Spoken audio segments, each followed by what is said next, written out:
Hello, my name is Pavlis. As Travis Anderson mentioned earlier, this semester we began to increase our global awareness.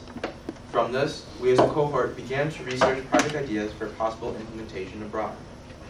In addition to the research, we felt that to properly prepare for our travels overseas, we needed to outline a broad project plan for this and every semester until the journey in 2010. The best quality about this project plan we created is it is not country specific and can and should be modified for specific countries and projects. As of today, we've been able to follow this project plan exactly and has proven to be useful thus far. We believe if we continue with this project plan, we'll be able to implement our project in the summer of 2010. In the spring 2009 semester, we'll begin by refining our long-term goals as more specific information becomes available. We'll begin to determine governmental paperwork needed to implement the project and file if possible.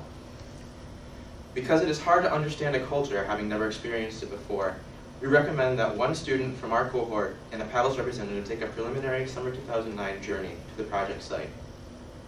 With the journey a year in advance, the cohort would then have time to adequately adjust the projects and techniques being implemented if needed. Of course, the Pavlis Institute has not budgeted for this. We'll begin to determine total costs for the preliminary trip and begin to supplement by fundraising to provide the student funding. With permission, we'll apply for passports and require travel paperwork, order confirmed travel accommodations, and establish an itinerary for the time in the country. Aside from the preliminary trip, we'll begin to acquire a deep understanding of the project and the technology, establish specific materials needed and allowed for implementation, and from this begin to draft a technical manual in English with the help of our professor next semester. We'll begin to contact organizations inquiring about possible aid of the implementation of the technology if needed, practice the implementation in English to make sure we have a full mastery of the technology, and we will begin to accumulate basic speaking skills in the languages of the project site, as mastery of a language takes time and mastery will help with implementation. We'll present the preliminary project implementation to our contacts for critique, and from this adjust the implementation methods and technical manual accordingly.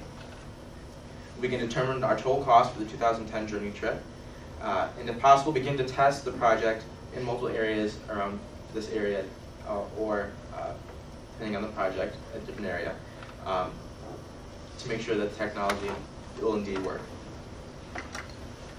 In the summer of 2009, potentially we'll send a representative to the project site to reaffirm our contacts, feasibility, and safety, and we'll continue with project testing. In the fall and spring of 2009 and 2010, we'll potentially present our findings from the summer trip and continue with project testing.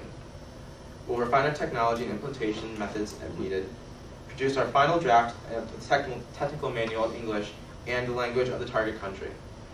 We'll begin to apply for passports and contact an organization to aid in the implementation of the technology if it is so needed.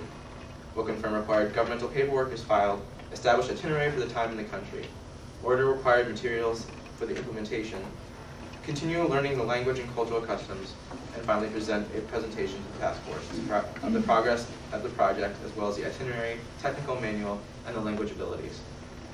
And of course, in the summer of 2010, we'll continue learning the language and cultural customs and travel and successfully implement our project. At this time, I'd like to turn it over to Jessica.